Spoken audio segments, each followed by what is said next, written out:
था कोई आ रहा है। जो वहाँ राजा बैठे थे उनको लगा कोई महाराजा आ रहा है। जो साधारण मनुष्य बैठे थे उनको लगा कोई राजा महाराजा आ रहे हैं। और जो माताएं बैठी थी उनको लगा कि अरे मेरा लाला आ रहा है। और जो वहाँ युवतियां बैठी थी उनको लगा मानो साक्षात कामदेव आ रहे हैं। और जो वहाँ पर ऋषि महर्षि बैठे हुए थे उनको लगा कि मेरे परम तत्व मेरे पर ब्रह्म परमेश्वर आ रहे हैं। और कंस को लगा कि मेरी मृत्यु ही आ गई। गोस्वामी तुलसीदास जी महाराज वर्णन करते हैं, जाकी रही भावना जैसी, जाकी रही भावना जैसी, जाकी रही भावना जैसी, जाकी रही भावना जैसी, ओ जागी रही है भावना जैसी। प्रभु मूरत देखी तिन तैसी, प्रभु मूरत देखी तिन तैसी, प्रभु मूरत देखी तिन तैसी, प्रभु मूरत देखी तिन तैसी। जिसकी जैसी भावना थी उसी रूप में प्रभु उसको दर्शन दे रहे थे। जाकी रही भावना जैसी, प्रभु मूरत देखी तिन तैसी। और प्रभु आगे जब बढ़े, आगे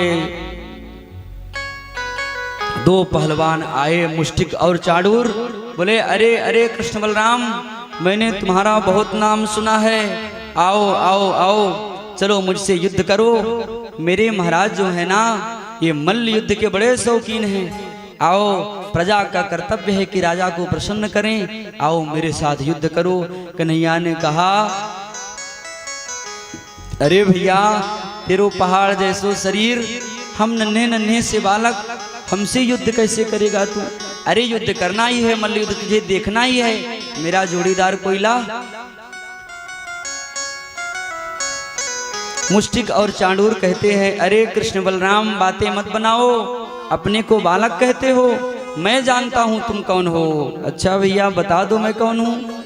हे नंद सूनु हे रामा, भवन्ते वीर सम्मतौ, नियुद्ध कुशलौ श्रुत्वा राज्ञा हूतौ ददुक्षुणा। तुम अपने आप को बालक बता रहे हो, न बालौ न किशोरस्त्वम वलश्च बलिनाम्बरः। अरे कृष्ण बलराम बातें मत बनाओ, तुम ना तो बालक हो ना किशोर हो, तू तो बलवानों से भी बलवान हो। तुमने अनेकों असुरों को समाप्त किया है, आज मुझसे युद्ध करो। मल्ल युद्ध में आज मेरे साथ तेरा पाला पड़ा है। अब क्या था? बोले भैया वैसे तो मेरे बाबा ने मना कर राखी थी कि भैया काहू से लड़ियो झगड़ियो मत, लेकिन चल तेरी बड़ी श्रद्धा है, बड़ी इच्छा है तो चल दो दो हाथ हो जाए। अब क्या था? चाडूर के साथ भगवान श्री कृष्ण का युद्ध होने लगा और मुष्टिकासुर के साथ बलराम जी का युद्ध होने लगा। और इतना जोर से मुक्केबाजी किया, मारा भगवान की छाती पे एक मुक्का, भगवान के मानो कोई हाथी के ऊपर फूल फेंक देना ऐसे लगा। और बोले भैया ठीक है मुक्केबाजी कर रहा है तो मेरा भी मुक्का सहन करना है। और जो प्रभु ने एक मुक्का मारा, चाडूर चारों खाने चित हो गया। गोविंदाय नमो नमः। प्रभु ने इशारा किया दाऊ दादा क्या खेल खेल रहे हो, जल्दी समाप्त करो। और दाऊ दादा ने मुष्टिकासुर का उद्धार किया। सल तो सल आए, अनेकों योद्धा आए, कंस के कई भाई थे, सब आए युद्ध करने के लिए, मरने मिटने के लिए तैयार। सबको प्रभु ने ठिकाने लगा दिया। अब कंस और घबरा गया, पकड़ लो भागने न पाए, आज कृष्ण बलराम को अपने हाथों से मारूंगा, मृत्यु दंड दूंगा। इस प्रकार उसकी बुद्धि और बिगड़ गई। बोले मामा जी हम आपसे मिलने वहीं आ रहे हैं। प्रभु ने एक छलांग लगाई, सीधे कंस के सिंहासन के पास पहुंच गए। कंस ने तो पहले मारने का प्रयास किया, बोले मामा जी राम राम। और कंस जैसे मारने का प्रयास करता है, प्रभु खेल ही खेल में पहले तो दसों तरफ जहां देखता है कृष्ण ही कृष्ण उसको दिखाई पड़ते हैं।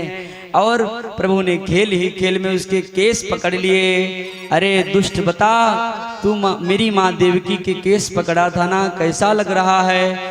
और केस पकड़ कर प्रभु ने ऊंचे सिंहासन से सीधे नीचे फेंका। संपूर्ण त्रिलोकी का भार लेकर के प्रभु उसके ऊपर कूद पड़े। जो मुक्के का प्रहार किया, सुकंस का गोविंदाय नमो नमः।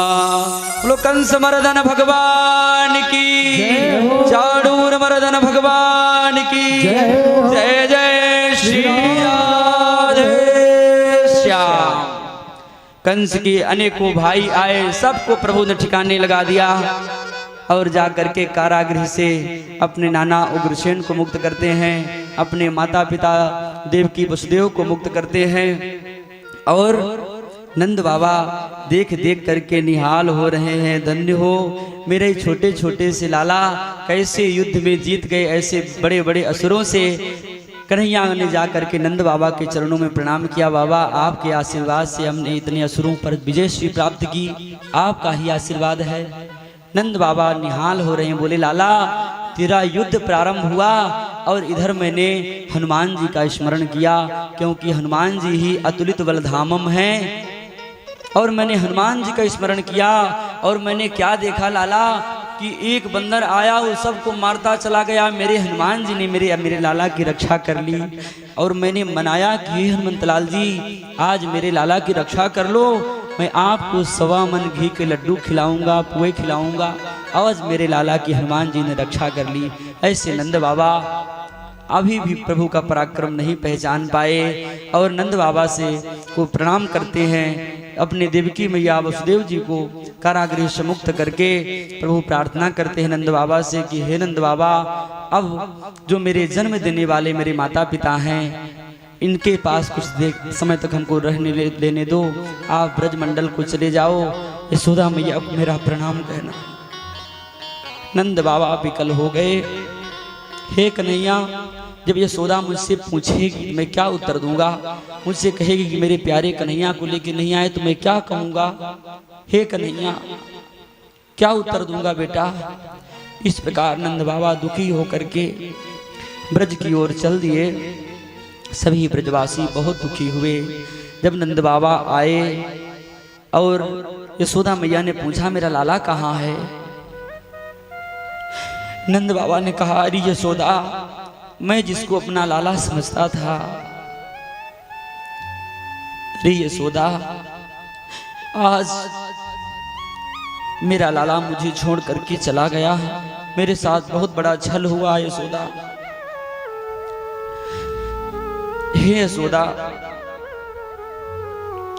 कन्हैया किसी एक का नहीं है, वो तो सबका है। समझाते हैं नंद बाबा यशोदा मैया को, सब बातें बताए। ऐसे बड़े बड़े विशाल असुरों का मेरे लाला ने आज उद्धार किया, मार दिया खेल ही खेल में। अरे यशोदा, उसके जन्म देने वाले तो हजारों हैं। अब उसने कहा, हे बाबा, जा करके यशोदा मैया से हमारा प्रणाम कहना और मैया से मैं मिलने बहुत जल्दी आऊँगा। जो मैया ने सुना कि लाला मेरा नहीं आया, मैया पछाड़ खा खा गिरने लगी, प्रार्थना करने लगी कि आप कैसे पिता हो जो आप मेरे प्यारे मेरे लाला को छोड़ के चले आए? आपने दशरथ जी को नहीं सुना, पुत्र वियोग में उन्होंने अपना प्राण त्याग दिया था। आप कैसे पिता हैं जो अपने लाला को छोड़ के चले आए मथुरा में? राम राम कहते हुए दशरथ जी ने अपने प्राग दिए थे। राम राम कही, राम कही,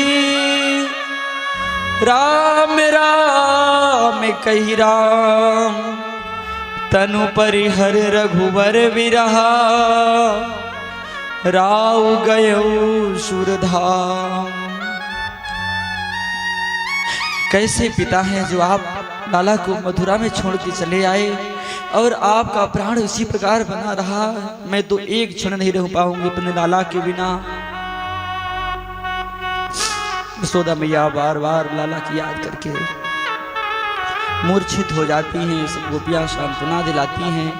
नंद बाबा समझाते हैं, अरे यशोदा,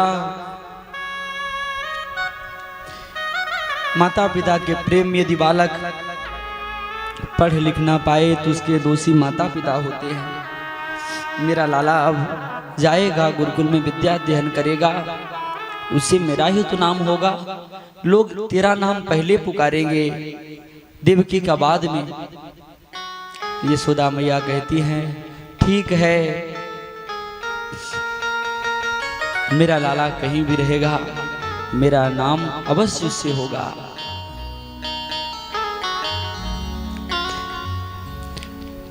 तुझ सूरज कहूँ या चंदा, तुझ दीपक कहूँ या तारा, मेरा नाम करेगा रोशन, जग में मेरा राज दुलारा।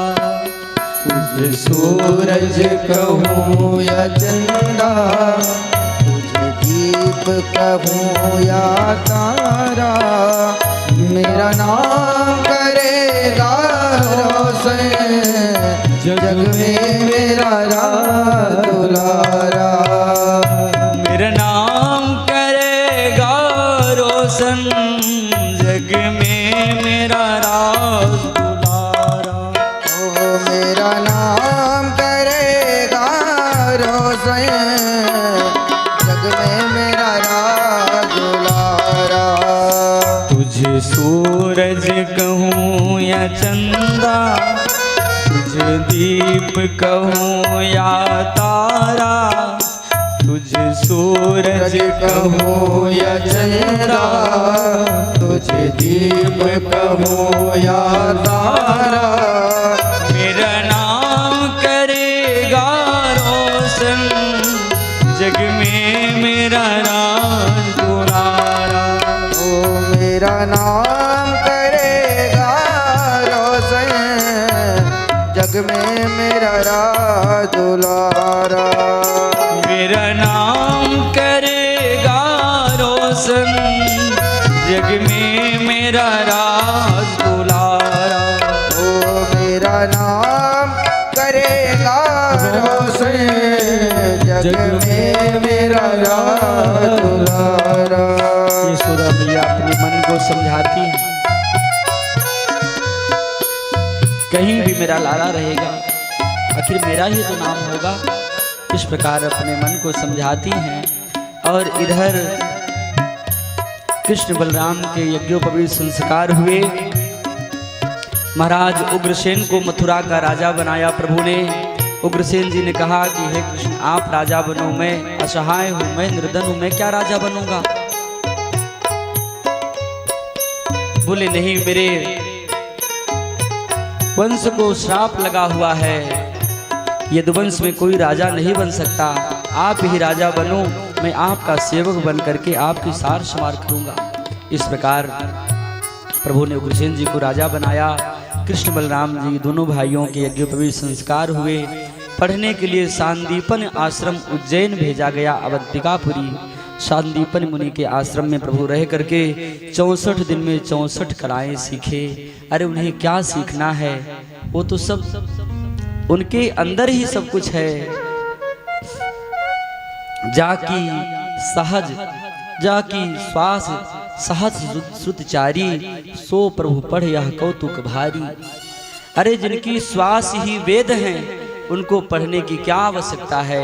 लेकिन प्रभु ने मर्यादा की रक्षा के लिए कि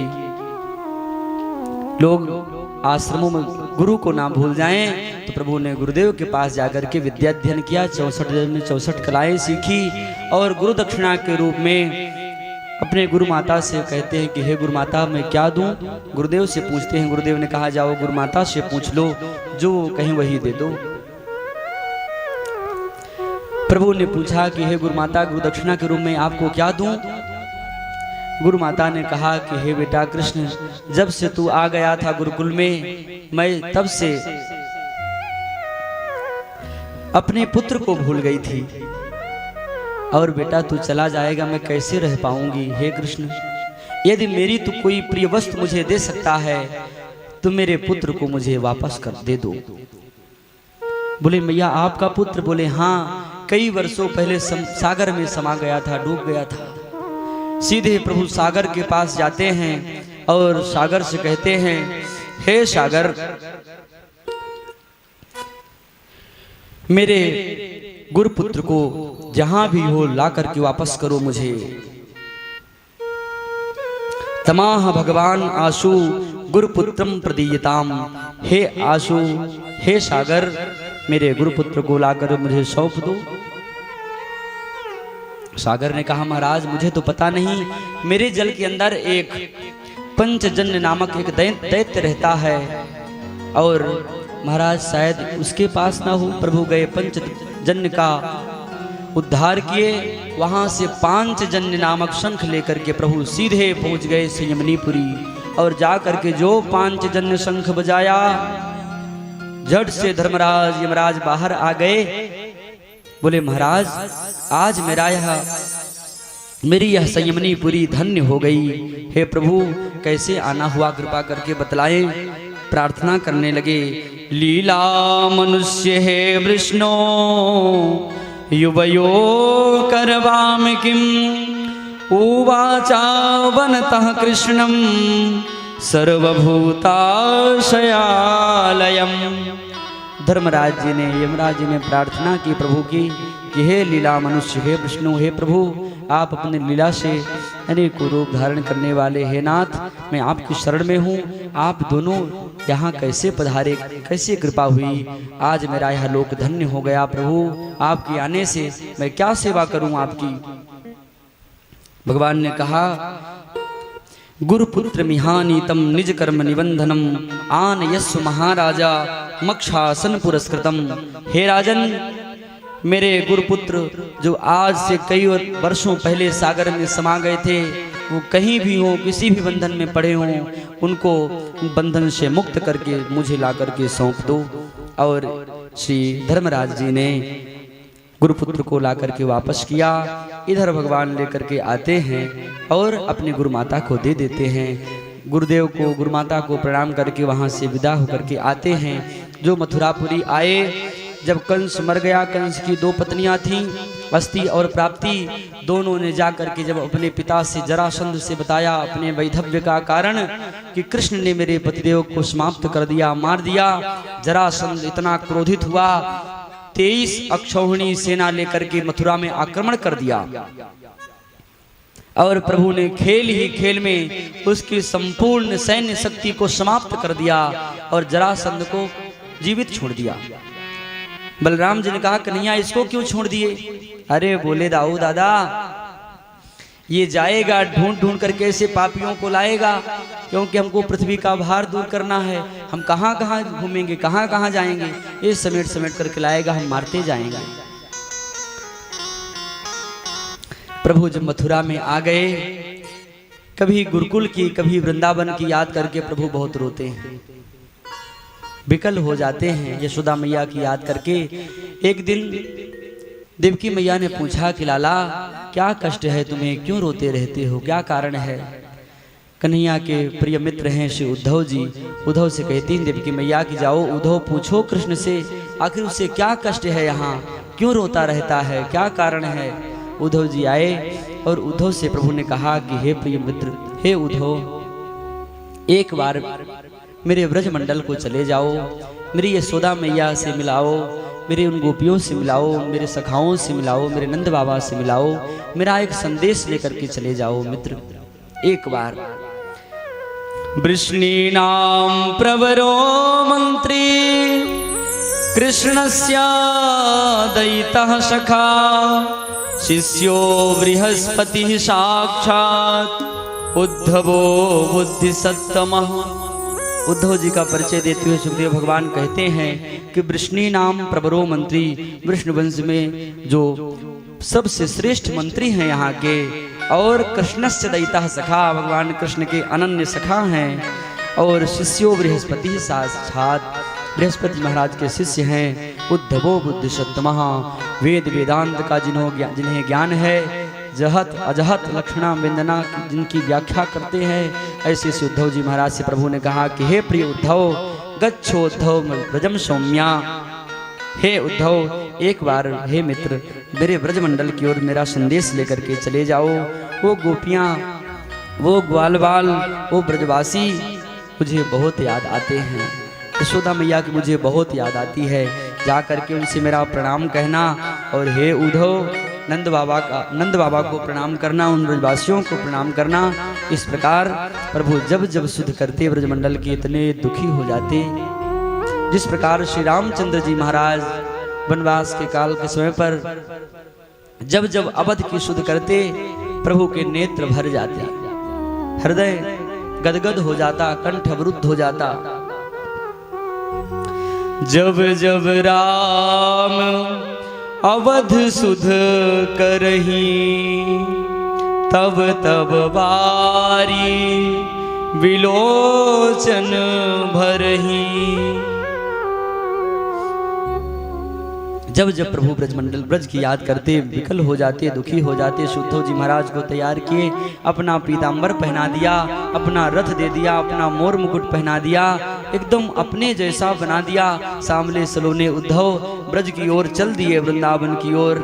और जैसे वृंदावन की सीमा आई, ऐसा अनोखा प्रेम वृंदावन ब्रज का। उद्धव तो अपने ज्ञान के अभिमान में चले आ रहे थे, और जो ब्रजमंडल की सीमा दिखाई पड़ी, वहां वृक्षों से, पशु पक्षियों से, सबसे एक ही ध्वनि निकल रही थी, है प्रेम जगत में सार और कुछ सार नहीं। है प्रेम जगत में सार और कुछ सार नहीं। है प्रेम जगत में सार और कुछ सार नहीं। है प्रेम जगत में सार और कुछ सार नहीं। कहा घनश्याम ने उद्धव से वृंदावन जरा जाना, वहाँ की गोपियों को प्रेम का कुछ तत्व समझाना।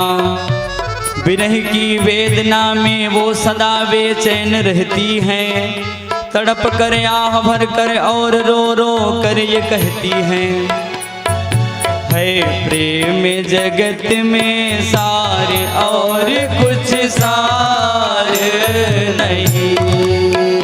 है प्रेम जगत में सार और कुछ सार नहीं।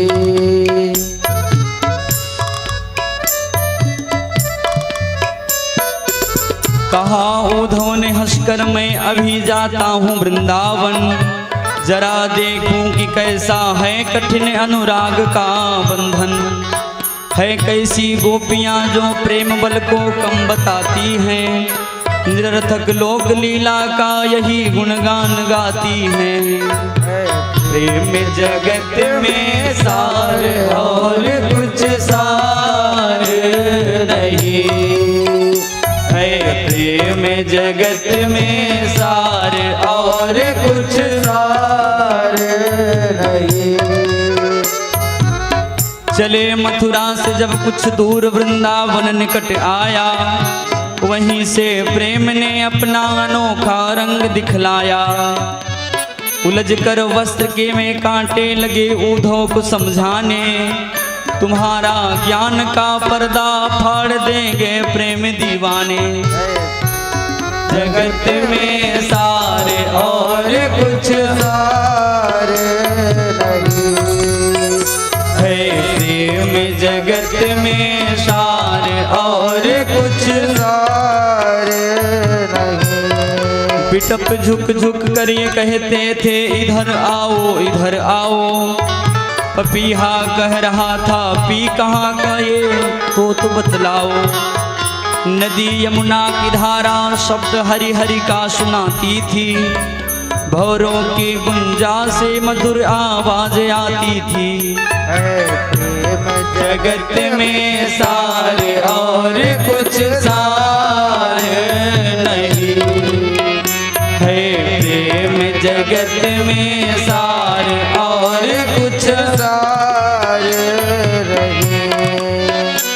ब्रजमंडल में उद्धव का रथ दिखाई पड़ा।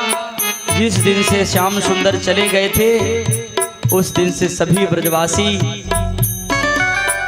मार्ग में बैठ करके सुबह से शाम तक कन्हैया के आने की प्रतीक्षा करते। अरे मेरा लाला कह कर भी गया है तो अवश्य आएगा, मेरा कन्हैया मुझसे मिलने अवश्य आएगा। जो आज आते हुए रथ को देखा ब्रजवासियों ने, कुछ तो दौड़ करके गए मैया से बतलाए, अरे मैया मथुरा की ओर से एक रथ आ रहा है। सभी ब्रजमंडल में यह बात फैल गई, पूरे ब्रजमंडल में, अरे कोई मथुरा की ओर से रथ आ रहा है। और ब्रजवासी सब मार्ग में खड़े हैं, अरे पहले अपने कन्हैया से मैं मिलूंगा, अपने कन्हैया से पहले मैं मिलूंगा। ऐसे एक दूसरे की होड़ लगाए खड़े हुए हैं। श्री रामा कहता है मैं तो कन्हैया के पास जाऊंगा ही नहीं, क्योंकि इतने दिनों तक आया नहीं। इतने दिनों बाद उसको याद आई, फिर जब रथ पास में आ गया तो सब दौड़ पड़े, अरे अपने कन्हैया से मिलने मैं जाऊंगा, पहले कन्हैया से मैं मिलूंगा, मैं मिलूंगा। जो मोर मुकुट पीताम्बर पहने हुए देखा, बोले एक कन्हैया का ही पीताम्बर है, पीताम्बर तो मेरे कन्हैया जैसे ही लग रहा है। और ये मोर मुकुट, ये रथ तो वही है जिससे मेरा कन्हैया यहाँ से गया हुआ था। लेकिन ये मोर मुकुट भी अब मेरे कन्हैया का पीताम्बर पहन करके कौन आया है? पूछे भैया तुम कौन हो, अपना परिचय बताओ। उद्धव जी ने कहा मैं बृहस्पति का शिष्य हूँ, मेरा नाम उद्धव है, मैं वृषवंशियों का मंत्री हूँ। इस प्रकार अपना परिचय उद्धव जी ने कहा। बोले कि मुझे नंद बाबा यशोदा मैया से मिलना है।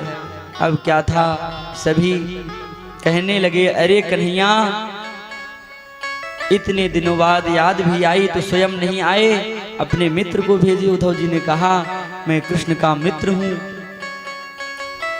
सभी पकड़ के ले गए, बोले चलो चलो चलो। मैया यशोदा के पास ले गए। जो मोर मुकुट पीताम्बर को मैया ने देखा मानो साक्षात कन्हैया ही आ गए हों।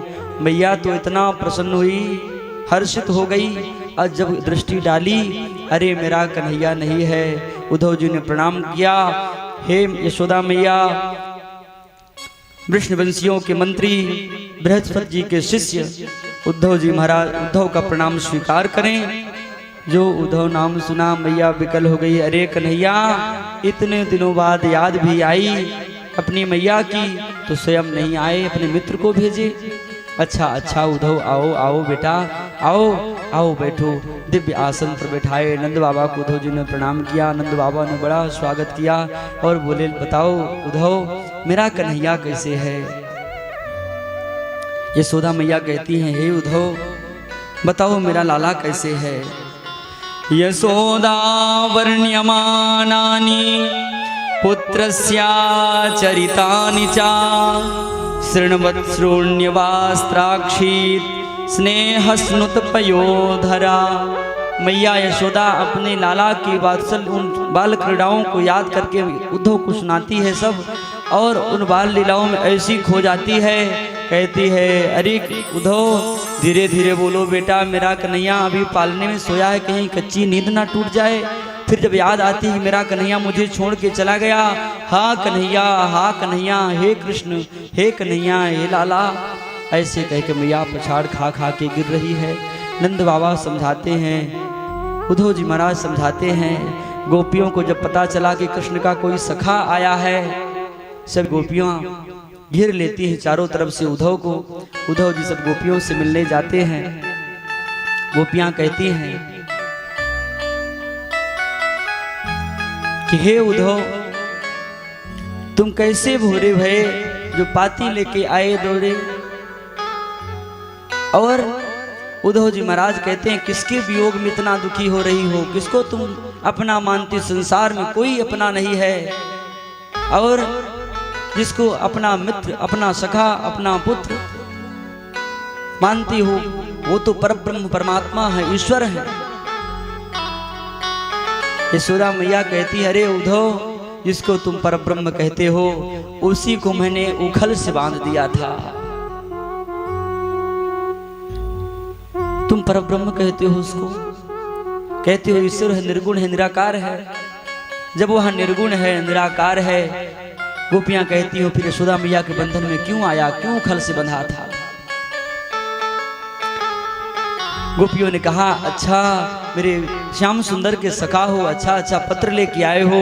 कोई कहती है अच्छा मेरे लिए बता, मेरे श्याम सुंदर ने क्या लिखा है, मेरे लिए मेरे श्याम सुंदर ने क्या लिखा है। उद्धव एक पत्र लेकर के आए थे।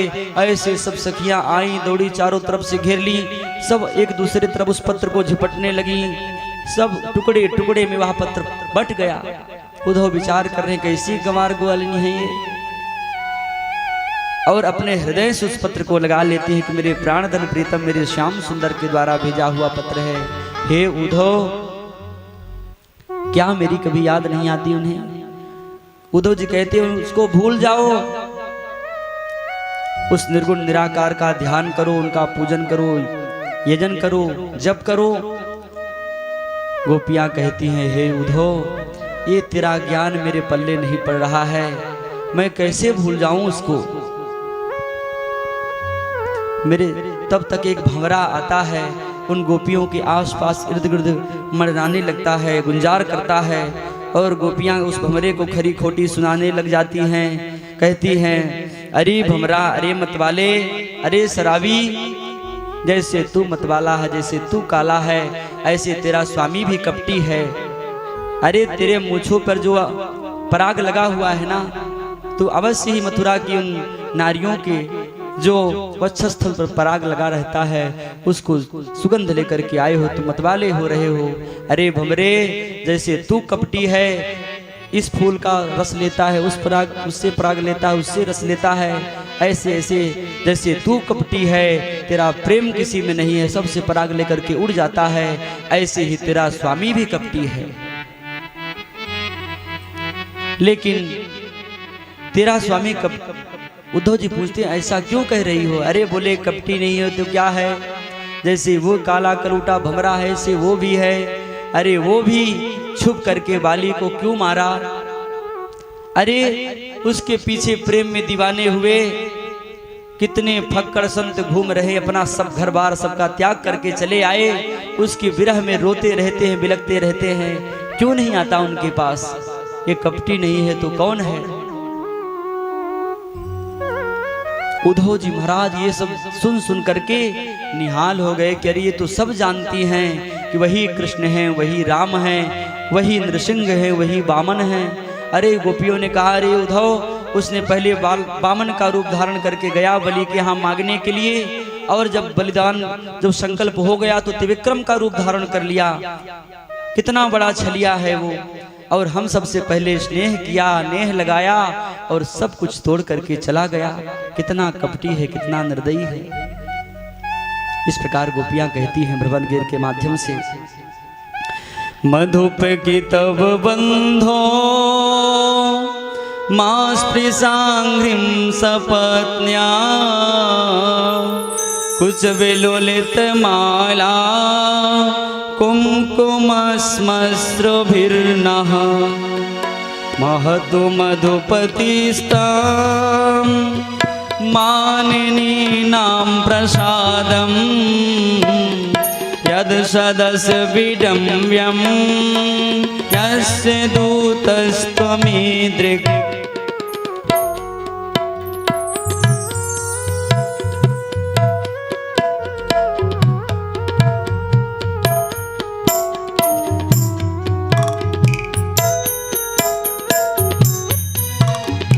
मृगयोरिव कपीन्द्रं विव्यते लुब्धधर्मा, स्त्रियवृतविरूपां सृजितः कामयानां, बलिमपि बलिबद्ध्वा वेष्टयध्वांशयध्वा, तदलमसिजस्भित्वां रस्तनयस्त्यकार्थ। ऐसे बार बार उनके स्वरूपों का, अनेकों स्वरूपों का वंदन करके, ध्यान करके प्रार्थना करती है, और गोपियां उनका स्मरण करती करती कहती है कि हे प्रिय सख पुनरागाह, अरे भमरे, जा करके मेरे स्वामी से, मेरे प्रियतम से यह कुछ मत कहना। जो मन में कुछ खरी खोटी भरी थी वो कह दिया। अहो यूयं स्म पूर्णार्थो भवन्त्यो लोक पूजिता वासुदेवे भगवती याशामित्यार्पितं मनः। उद्धव जी ने देखा कि इतना भगवान वासुदेव में इनका प्रेम, इतना इनकी प्रीति और इतना प्रेम प्रभु में है। और उद्धव जी महाराज ने बार बार वंदन किया, गोपियों के चरणों की चरण धूल की वंदना करते हैं। रे गोपियों, धन्य हो तुम्हारा अनुराग। और अनेकों दिनों तक वहीं गोपियों के चरणों में ही उद्धव पड़े रहे। गोपियां कहती है, हे उद्धव,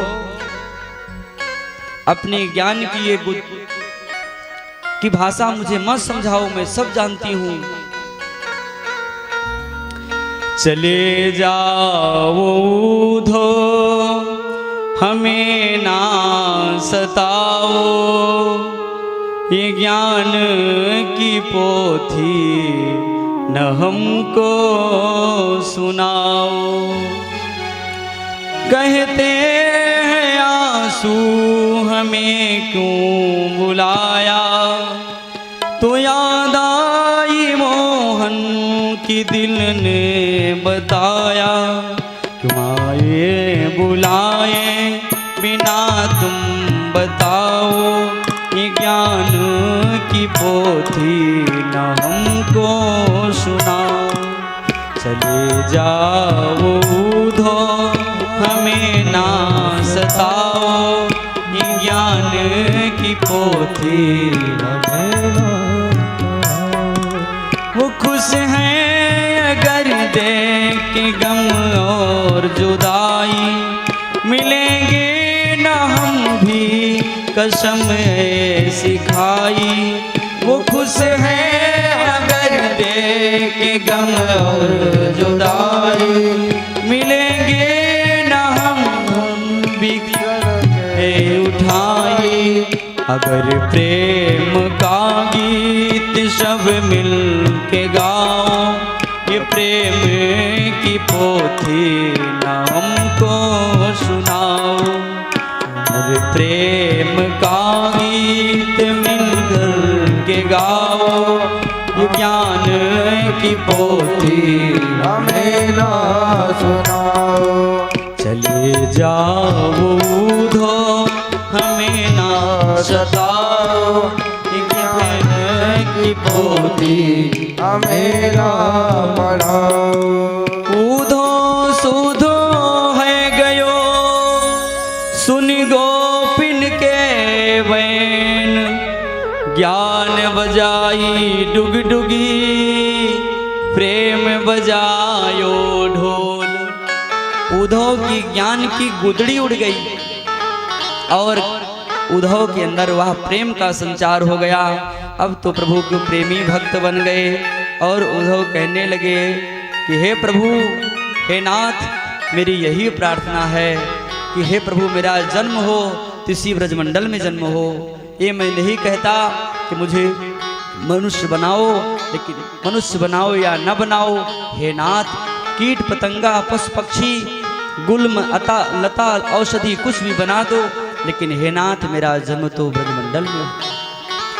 आसा महो चरण रेणु जुसामहं श्याम, वृंदावने किमपि गुल्मलतौषधीनां।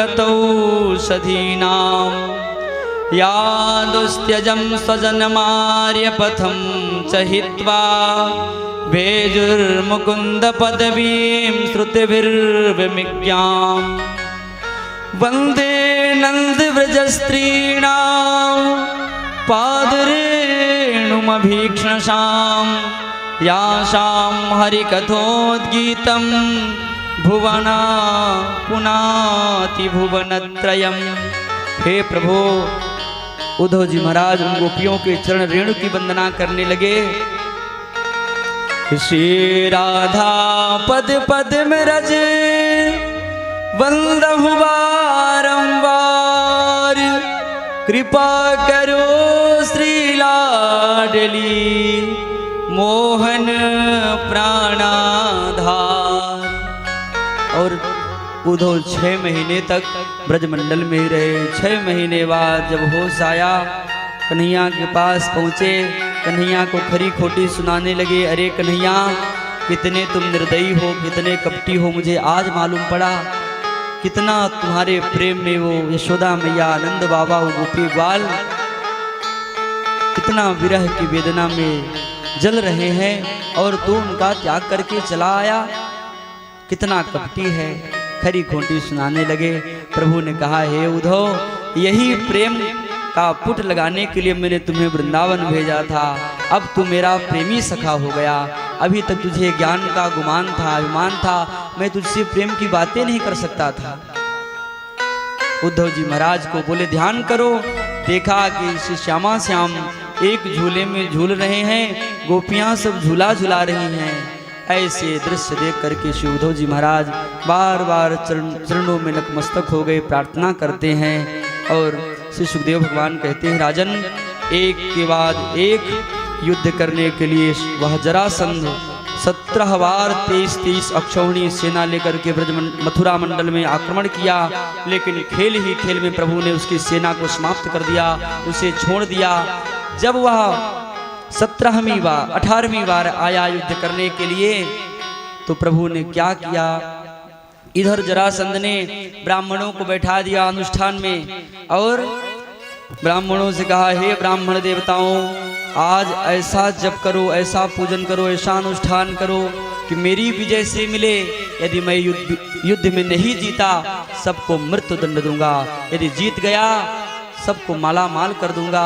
सभी ब्राह्मण देवता प्रार्थना करते हैं भगवान के चरणों में, हे प्रभु, आप ब्राह्मण्य देव हो, आप ब्राह्मणों के लिए ही अवतार लेते हो। हे नाथ, हम ब्राह्मणों की रक्षा करो। नमो ब्रह्मण्य देवाय गो ब्राह्मण हिताय चा जगद्धिताय कृष्णाय गोविंदाय नमो नमः। हे प्रभु, आपको ब्रह्मण्य देवता कहते हैं, ब्रह्मण्य देव हैं आप। आपका अवतार ही गौ ब्राह्मणों की रक्षा के लिए होता है। हे नाथ, हम ब्राह्मणों की रक्षा करो। ऐसे प्रार्थना कर रहे थे।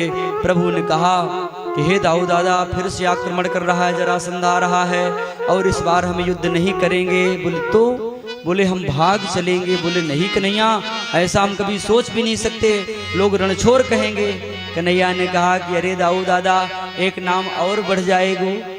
अरे कोई चित चोर कहता है, कोई चीर चोर कहता है, कोई माखन चोर कहता है, रण चोर भी कहने लग जाएंगे तो क्या बिगड़ेगा, कम से कम ब्राह्मणों की तो रक्षा हो जाएगी। बोले हाँ कन्हैया, तब तो ठीक है। बोले इन मथुरा वासियों का क्या होगा? अरे बोले मैंने द्वारिकापुरी का निर्माण करने के लिए विश्वकर्मा को आदेश दे दिया है। समुद्र के मध्य में द्वारिकापुरी का निर्माण हो चुका है। प्रभु ने आदेश दिया विश्वकर्मा जी को और विश्वकर्मा जी ने एक दिव्यपुरी का निर्माण किया सागर के मध्य में। और प्रभु ने सबको सोते सोते मथुरा वासियों को द्वारिकापुरी पहुंचा दिया। और इधर जब जरासंध आया, कृष्ण बलराम दोनों भैया ऐसे बिना रथ के ही दौड़ पड़े, रणछोड़ बन करके भाग गए। बोलो रणछोड़ राय की जय जय श्री राधे। और भागते भागते पीछे काल यवन और लग गया। काल यवन को प्रभु दौड़ाते आगे आगे प्रभु जा रहे हैं, काल यवन पीछे लगा हुआ है। मुचकुंद गुफा में प्रभु जा करके, मुचकुंद महाराज सो रहे थे, अपना पीताम्बर उनके ऊपर डाल दिए। और जब काल यवन आया, सोचा यह कृष्ण यहाँ छिपा सो रहा है। जो चरणों का प्रहार किया अपने, मुचकुंद की नींद खुली और उन्होंने जो देखा वह जल करके राख की ढेरी हो गया। और इधर प्रभु ने मुचकुंद जी ने प्रभु के चरणों में वंदना किया, प्रार्थना किया कि हे धन्य हो प्रभु, आज मुझे आपने दर्शन दिया, मेरा जीवन धन्य हो गया। हे नाथ, मुझे भक्ति दीजिए। बोले इस जन्म में तो नहीं, अगले जन्म में तुम मेरे अनन्य भक्त बन करके नरसिंह भक्त के रूप में प्रकट होंगे। वही मुचकुंद महाराज नरसिंह भक्त बन करके इस कलिकाल में प्रकट हुए। और इधर कृष्ण बलराम दोनों भैया प्रवर्षण नामक पर्वत पर चढ़ गए। जरासंध ने चारों तरफ से घेर लिया। बोले लगा दो आग इसमें, आग लगा दी गई। अब जरासंध ने सोचा अब तो मेरे शत्रु इसी में जल गए होंगे, और कन्हैया ने बलराम जी ने वहीं से छलांग लगाए, सीधे पहुंच गए द्वारिकापुरी। द्वारिका वासियों की जब नींद खुली, देखें कहीं द्वार ही ना दिखाई दे, सब कहें द्वार कहाँ, द्वार कहाँ, द्वार कहाँ। उस पुरी का नाम पड़ गया द्वारका, और प्रभु द्वारिकाधीश बने। बोलो द्वारिकाधीश की जय जय श्री राधे। और बलराम जी का विवाह हुआ रेवत की पुत्री रेवती जी के साथ, और कन्हैया का विवाह हुआ। हे परीक्षित, परीक्षित जी ने कहा महाराज मैंने सुना है कि प्रभु का जो प्रथम विवाह रुक्मिणी जी के साथ हुआ है वो राक्षस विधि से हुआ है। बोले हाँ परीक्षित, प्रभु का जो प्रथम विवाह हुआ भीष्मक जी की पुत्री रुक्मिणी के साथ हुआ, और रुक्मिणी जी प्रभु को मन पति रूप में वर्ण कर ली थी। और रुक्मिणी के 5 भाई थे, रुक्मी, रुक्मबाहु, रुक्मरथ, रुक्ममाली, रुक्मकेशी, और जो बड़ा भाई रुक्मी था भगवान कृष्ण का कट्टर बैरी था। एक दिन महाराज भीष्मक जी ने कहा कि हे बेटा तेरी बहन सयानी हो गई है, और मुझे तो सबसे सुंदर उसके योग्य वर लग रहे हैं श्री द्वारिकाधीश कृष्ण, क्यों ना कृष्ण के साथ द्वारिकाधीश के साथ अपनी बेटी रुक्मिणी का विवाह कर दें। रुक्मी ने कहा कि अरे पिताजी मैं सोच भी नहीं सकता, और आप विवाह करने की बात कर रहे हो, अपनी बहन का विवाह मैं करूंगा। और ले जा करके बोले मेरा मित्र है चेत नरेश, चेत देश का होने वाला राजा शिशुपाल, उसके साथ मैं अपनी बहन का ब्याह करूंगा। गया शिशुपाल को निमंत्रण दे आया, बारात लेकर के आओ, परसों बारात आने वाली थी। रुक्मिणी जी को पता चला, रुक्मिणी जी बड़ी दुखी हुई और अपनी भाभियों से कहने लगी कि हे भाभी मैं तो भगवान द्वारिकाधीश प्रभु को पति रूप में पाने के लिए तप किया, उनसे प्रार्थना करती सारे जीवन भर, और मैं तो वर्ण करूंगी तो श्री कृष्ण को ही वर्ण करूंगी, शिशुपाल को नहीं वर्ण करूंगी। इस प्रकार बोले मैं क्या करूं। भाभियों ने कहा कोई पत्र लिख करके भेज दो। अब क्या था, रुक्मिणी जी ने एक पत्र लिखा, उस पत्र में 7 श्लोक लिखे, और रुक्मिणी मैया लिख करके एक ब्राह्मण देवता को देती है, हे ब्राह्मण देवता इस पत्र को ले जाओ द्वारिकाधीश प्रभु को दे दो, ये पत्र नहीं ये मेरे प्राण हैं, यदि मुझे लेने के लिए मेरे द्वारिकाधीश नहीं आएंगे तो मैं प्राण त्याग दूंगी। मेरी यह प्रतिज्ञा है कि बरहूं कृष्ण तरहूं कुमारी, जन्म जन्म लग रगर हमारी, बरहूं कृष्ण नत रहूं कुमारी। मैं वर्ण करूंगी तो भगवान द्वारिकाधीश कृष्ण को वर्ण करूंगी, नहीं तो यह जीवन समाप्त कर दूंगी। ब्राह्मण देवता द्वारिकापुरी पहुंचते हैं, और ब्राह्मण देवता जो पत्र प्रभु को देते हैं, प्रभु ने कहा कि पत्र महाराज आप ही सुना दो। बोले हे नाथ यह पत्र आपका प्राइवेट पत्र है। बोले महाराज आप ही इसको पढ़ लो। बोले हे ब्राह्मणों मैंने आज तक अपने ब्राह्मणों से कोई बातें छुपाई नहीं, आप निसंकोच होकर के सुनाइए। बोले महाराज यह कुंडिनपुर के महारानी राज कन्या जो राजकुमारी है रुक्मिणी का पत्र है महाराज।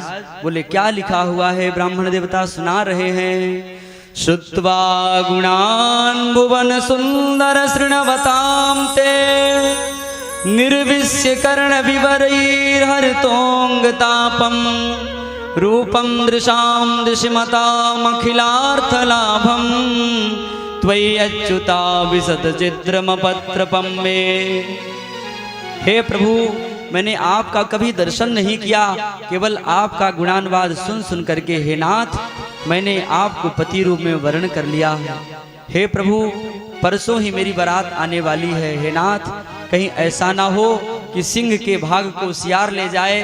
हे प्रभु शिशुपाल बारात लेकर के आने वाला है, हे गोपाल आप मुझे ले चलो। हे नाथ मेरे कुल की मर्यादा है कि जब किसी कन्या का विवाह होता है कुल देवी के मंदिर पूजन करने अवश्य जाती है। हे नाथ मैं भी जाऊंगी। हे प्रभु कुल देवी के मंदिर में ही मिलकर के मेरा पानी ग्रहण करें, मेरा मनोरथ पूर्ण करें, इस प्रकार प्रार्थना कर रही हैं। और इधर शिशुपाल बारात लेकर के आ गया।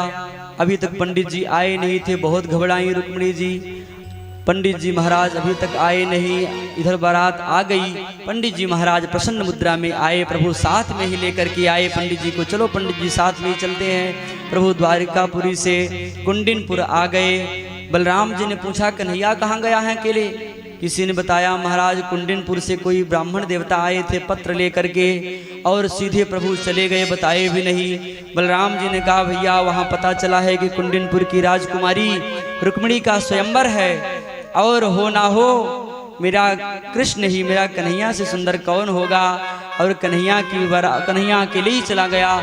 बड़े बड़े वहाँ दुष्ट राजा भी आएंगे, चलो अपने सैन्य शक्ति के साथ चलेंगे, युद्ध होगा तो युद्ध करेंगे, नहीं तो हम बराती तो है ही हैं। अब क्या था, बलराम जी महाराज अपनी नारायणी सेना तैयार की और नारायणी सेना लेकर के चल दिए। इधर कन्हैया पहुंच गए। कुलदेवी के मंदिर में रुक्मिणी जी जा रही हैं सखियों के साथ घिर करके। ब्राह्मण देवता ने सब समझा दिया कि बेटी तू चिंता मत कर, वहीं प्रभु मिलेंगे। रुक्मिणी खूब प्रसन्न हो रही, हर्षित हो रही हैं, अपने सखियों के साथ गई और कहती हैं, भगवती से प्रार्थना करती है जगदम्बा से कि हे माँ जगदम्बा, आपकी यही मेरी प्रार्थना है, जितने मैंने अनुष्ठान किए, जितना तप किया, सबका फल मुझे आज दो कि मुझे प्रभु कृष्ण ही पति रूप में प्राप्त हो, यही मेरी वंदना है। नमस्ये त्वाम्बिके भीषणं स्वसंतान युतां शिवां, भूयात् पतिर्मे भगवान कृष्णस्तदनुमोदतां। मुझे प्रभु कृष्ण ही पति रूप में प्राप्त हो, मेरी यही प्रार्थना है। भगवती जगदम्बा की आराधना करती हैं रुक्मिणी महारानी। आइए देखते हैं किस प्रकार प्रार्थना करती, हम भी आप भी प्रार्थना करें।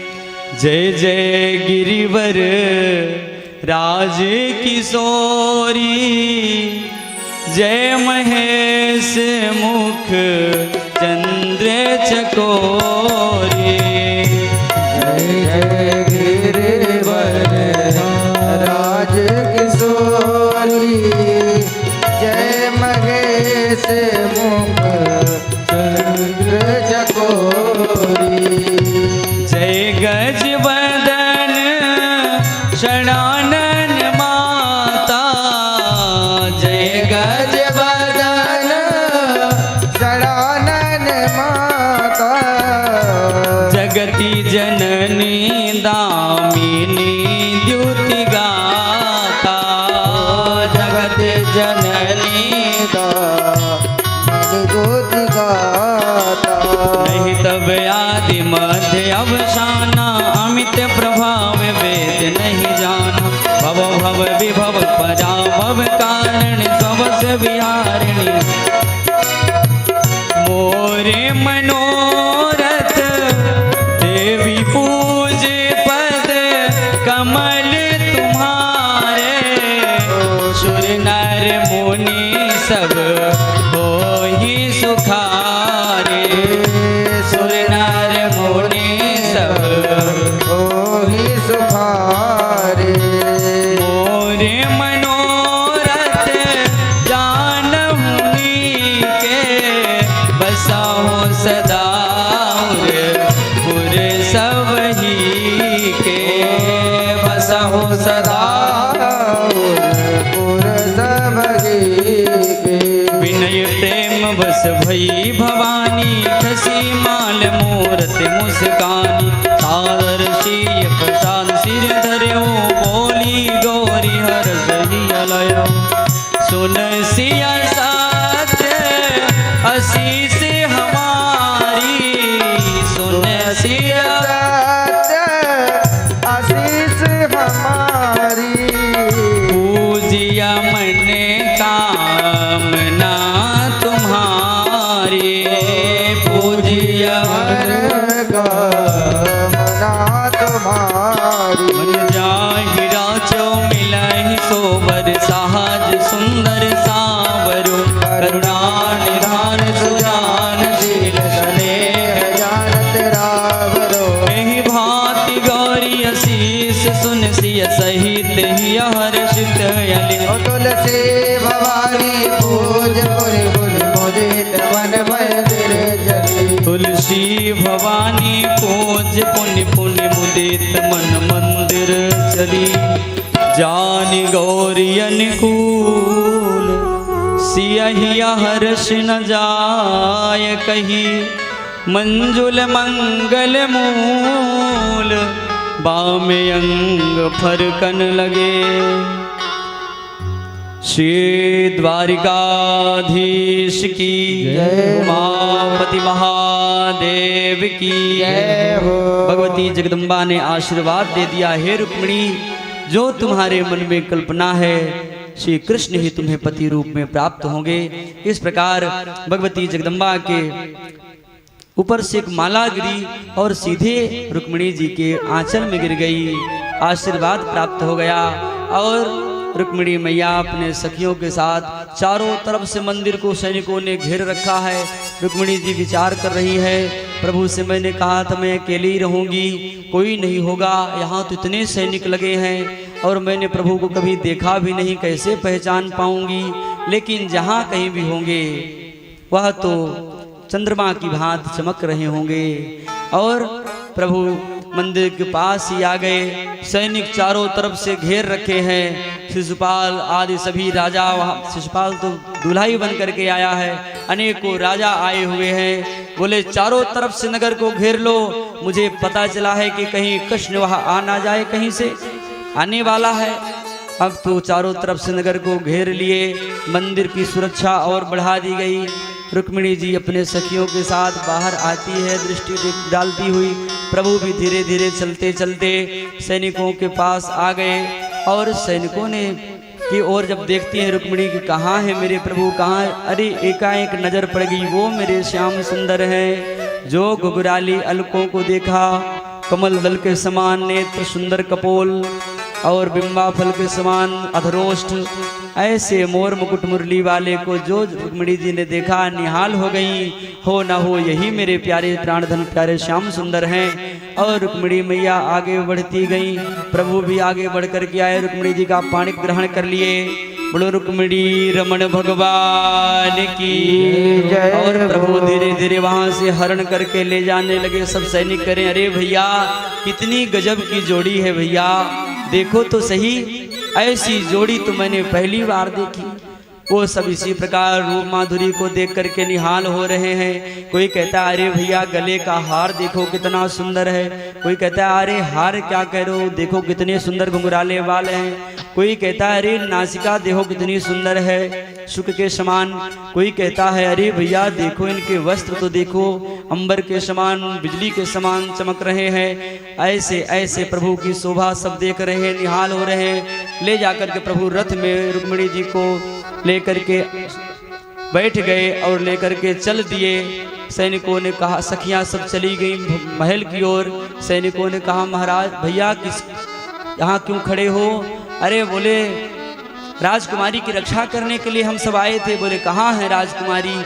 अरे बोले भैया वो ले गो, किसी ने जाके बताया महाराज आपकी होने वाली रानी, उसका तो हरण करके कृष्ण ले गया। जो पता चला शिशुपाल को मारने दौड़ा, तलवार निकाल ली। जरासंध ने कहा देखो भैया मैंने पहले ही बताया था यदि कृष्ण आया है तो कुछ खटपट जरूर होगी। रुक्मी ने प्रण कर लिया यदि मैं अपनी बहन को लेकर वापस नहीं आऊंगा कुंडिनम ना प्रवेक्षामी, कुंडिनपुर में मैं प्रवेश नहीं करूंगा। रुक्मिणी गया कृष्ण को युद्ध करने के लिए ललकारने लगा, अरे कृष्ण अरे भगोड़े मुझसे युद्ध कर, कहाँ भागा जा रहा है? प्रभु ने सोचा छोड़ो चलो कोई बात नहीं, लेकिन बार बार जब चुनौती देने लगा भगवान तक तक करके बाण चलाने लगे और प्रभु ने उसको अपने जा करके वह रथ विहीन हो गया और उसको बंधन में बांध लिए, रस्सी में बांध करके अपने रथ के पिछले हिस्से पर डाल दिए, घिसटने लगा। पीछे से बलराम जी आ रहे हैं, अरे बोले आज कृष्ण अकेला आया है, बचकर नहीं जाना चाहिए, घेर लो पकड़ लो पकड़ लो। तब से पीछे से ध्वनि सुनाई पड़ी, बोलो द्वारिकाधीश की। अरे भैया ये कौन आ गया? अरे बोले भैया वो हल मुसलवारो आ गयो। अरे भैया डर लगती है तो हल मुसलवारे से। अब क्या था, नारायणी सेना लेकर के श्री बलराम जी महाराज आ गए। अरे बोले कन्हैया अपने रिश्तेदारों के साथ ऐसा व्यवहार? अरे बोले दाऊ दादा चरणों में बारंबार वंदन करता हूँ, प्रणाम स्वीकार करें। अरे कन्हैया बहुत बहुत आशीर्वाद, तुम बहू रानी को लेकर के चलो घर में, इकट्ठो आशीर्वाद देंगे, थोड़ा इनको मजा चखा दे। और बलराम जी ने छुड़ा दिया रुक्मी ने एक भोजकट नामक नगर बसा लिया, वहीं रह गया। शिशुपाल रोता बिलखता हुआ अपने घर को चला गया।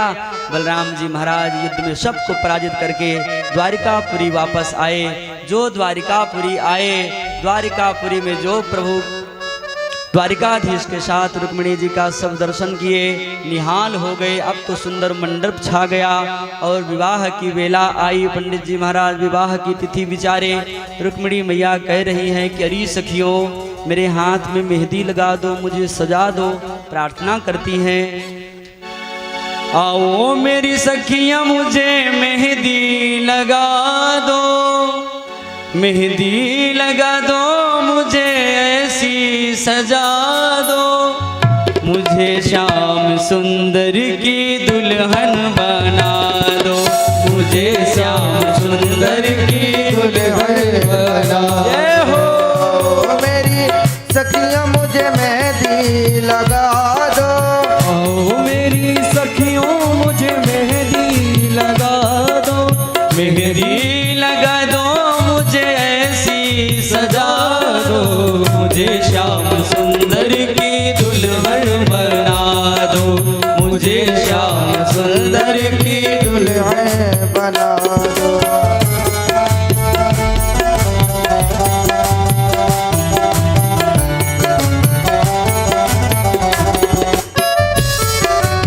श्री द्वारिकाधीश की, रुक्मिणी रमण भगवान की।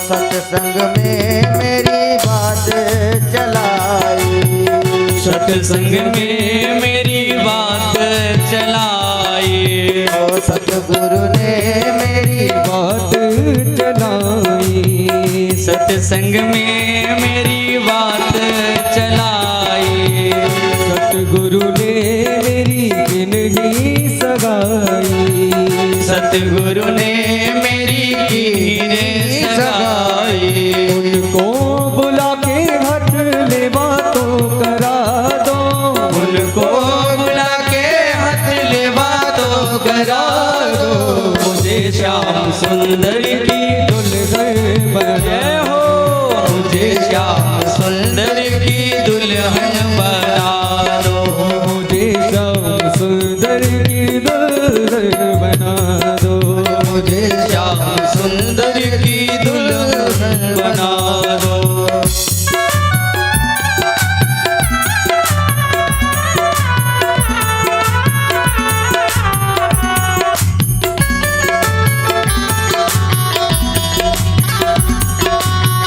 जय हो श्री राधे।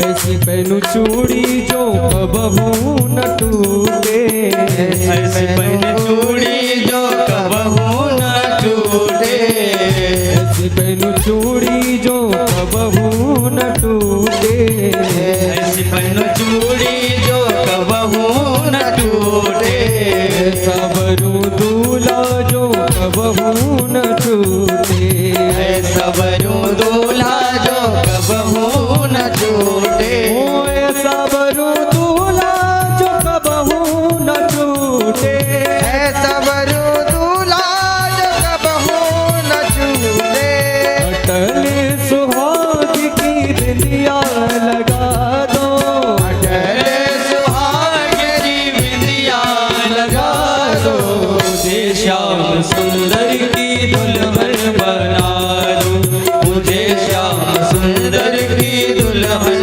बना दो। आओ मेरी सखियों मुझे मेहंदी लगा दो, आओ मेरी सखियों मुझे मेहंदी लगा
भक्ति का सुरमा मैं आंखों में लगाऊंगी, भक्ति का सुरमा मैं आंखों में लगाऊंगी, दुनिया से नाता तोड़ उनकी हो जाऊंगी, दुनिया से नाता जोड़ उनकी हो जाऊंगी, दुनिया से नाता तोड़ उनकी हो जाऊंगी, दुनिया से नाता तोड़ उनकी हो जाऊंगी।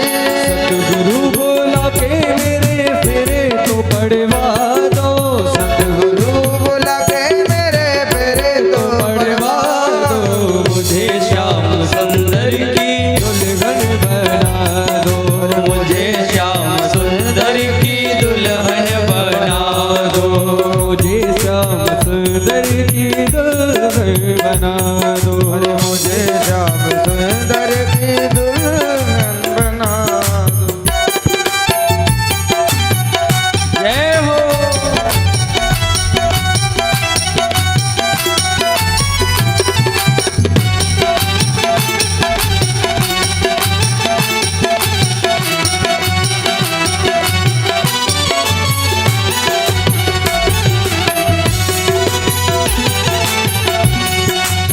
आप लोग तुलसी मैया विराजमान है रुक्मिणी जी के रूप में, और हमारे प्यारे श्याम सुंदर गोपाल जी विराजमान हैं, और आप लोग आए उनका पूजन करें, करते जाएंगे, भजनों का आनंद लेते रहेंगे।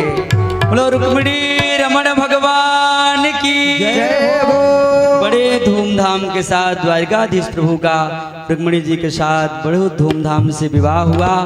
आइए सभी द्वारिका वासी हर्षित हो रहे हैं, प्रसन्न हो रहे हैं, और कन्हैया मेरे दूल्हा बने हैं। कैसी शोभा हो रही है। बोलो दूल्हा सरकार की जय हो। श्री रुक्मिणी रमण भगवान की जय हो। जय जय श्री राधे श्याम। अरे दूल्हा बन्यो है नंदलाल, दूल्हा बन्यो है नंदलाल, कि जोड़ी का जवाब नहीं आज दूल्हा दूल्हा बन्यो है नंदलाल, की जोड़ी का जवाब नहीं। दूल्हा बन्यो है नंदलाल, की जोड़ी का जवाब नहीं। आज दूल्हा बनो है नंदलाल, जोड़ी का जवाब नहीं। ये जोड़ी का जवाब नहीं, जय हो। ये जोड़ी का जवाब नहीं, जय हो। जोड़ी का जवाब नहीं। ये जोड़ी का जवाब नहीं। दूल्हा बन्यो है नंदलाल, जय हो। आज दूल्हा बन्यो है नंदलाल, ये जोड़ी का जवाब नहीं।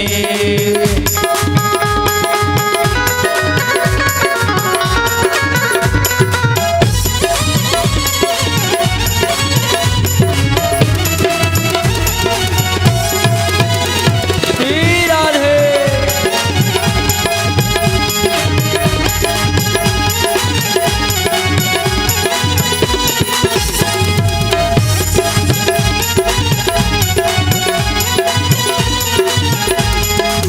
रुक्मिणी मेरी गोरी गोरी, रुक्मिणी मेरी गोरी गोरी, रुक्मिणी मेरी गोरी गोरी, रुक्मिणी मेरी गोरी गोरी। सांवला है जय हो। ये जोड़ी का जवाब नहीं, और सामला है नंदलाल, जोड़ी का जवाब नहीं। आज दूल्हा बने हैं नंदलाल, ये जोड़ी का जवाब नहीं। आज दूल्हा बने हैं नंदलाल, की जोड़ी का जवाब नहीं। वो जोड़ी का जवाब नहीं, जय हो। ये जोड़ी का जवाब नहीं, जय हो। ये जोड़ी का जवाब नहीं। ये जोड़ी का जवाब नहीं। आज दूल्हा बने जय हो। नंदलाल, ये जोड़ी का जवाब नहीं। आज दूल्हा बन्यो है नंदलाल, ये जोड़ी का जवाब नहीं।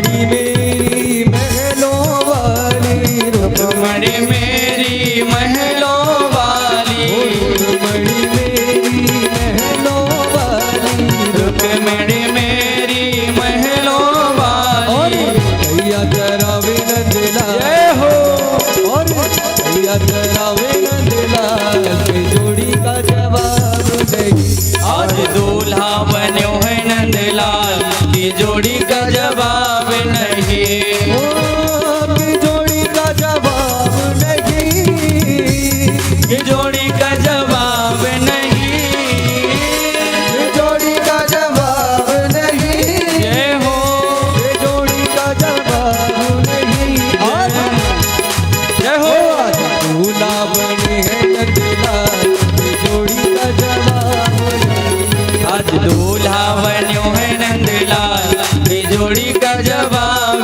नहीं दूल्हा बने हैं नंदलाल की जोड़ी का जवाब नहीं आज दूल्हा बन्यो है नंदलाल की जोड़ी का जवाब नहीं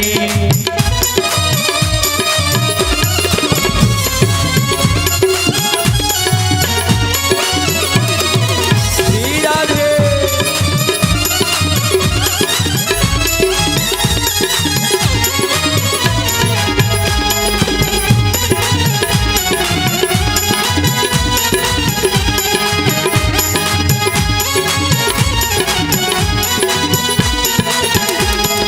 रुक्मणी ओढ़े लाल चुनरिया रुक्मणी ओढ़े लाल चुनरिया लाल चुनरिया लाल चुनरिया लाल चुनरिया लाल चुनरिया रुक्मणी ओढ़े लाल चुनरिया रुक्मणी ओढ़े लाल चुनरिया हरि कमरिया जय हो हरि कमरिया नंदलाल की जोड़ी का जवाब नहीं आज दूल्हा बन्यो है नंदलाल की जोड़ी का जवाब नहीं दूल्हा बने हैं नंदलाल की जोड़ी का जवाब नहीं आज दूल्हा बन्यो है नंदलाल की जोड़ी का जवाब नहीं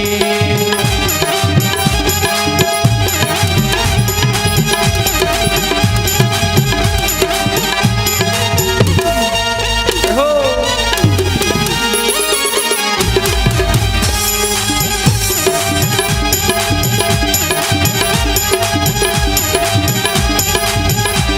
आज दूल्हा बने हैं नंदलाल की जोड़ी का जवाब नहीं आज दूल्हा बन्यो है नंदलाल की जोड़ी का जवाब नहीं आज दूल्हा बने हैं नंदलाल की जोड़ी का जवाब नहीं आज दूल्हा बन्यो है नंदलाल की जोड़ी का जवाब नहीं आज दूल्हा बने हैं नंदलाल की जोड़ी का जवाब नहीं आज दूल्हा बन्यो है नंदलाल की जोड़ी का जवाब नहीं मुकुट सिर मोर का मुकुट सिर मोर का मेरे चित चोर का मेरे दिल जोर का दोने न सरकार के कटीले हैं कटार के ओ दुने नजर कार के बटीले है कटार से मुकुट सिर मोर का मेरे दिल मोर का मेरे चित चोर का मेरे दिल जोर का दोने न सरकार जय हो कटार के ओ दुने नजर कार के बटीले है कटार से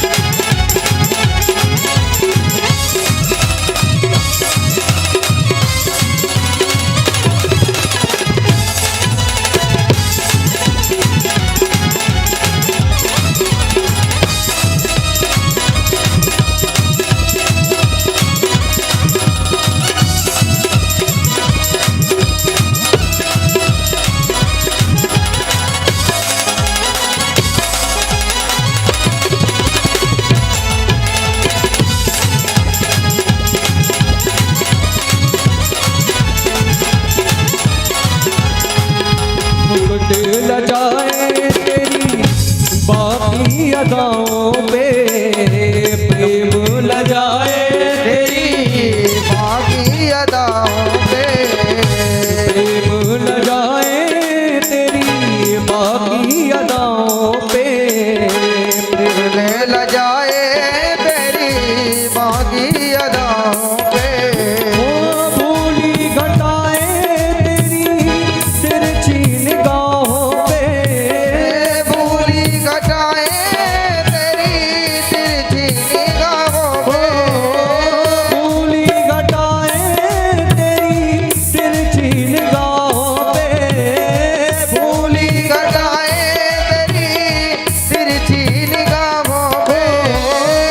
सो चांद बार के सो चांद जाए बार के सो चांद गए बार के तो जान गए बार के। दीवाने गए हार के। दीवानी गए हार के। उन्हें ना नैना नैना उन्हें ना नैना नैना उन्हें ना सरकार के घटीले घटार के। दुल्हे ना सरकार के घड़ीले हैं कटार के। उन्हें ना सरकार के घटीले घटार के। दुल्हे ना सरकार के घड़ीले हैं कटार से।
रास बिहारी नहीं तुलना तुम्हारी। रास बिहारी नहीं तुलना तुम्हारी। तुम सा न देखा कोई पहले अगाड़ी। और तुम सा न देखा कोई पहले अगारी। ओ तुम सा न देखा कोई पहले अगाड़ी। तुम सा न देखा कोई पहले अगारी। तुम सा न देखा कोई पहले अगाड़ी। तुम सा न देखा कोई पहले अगारी। दीवानों ने विचार के दीवानों ने विचार के कहा ये पुकार के। कहा ये पुकार के। दोने ना नैना नैना दोने ना नैना नैना दोने ना सरकार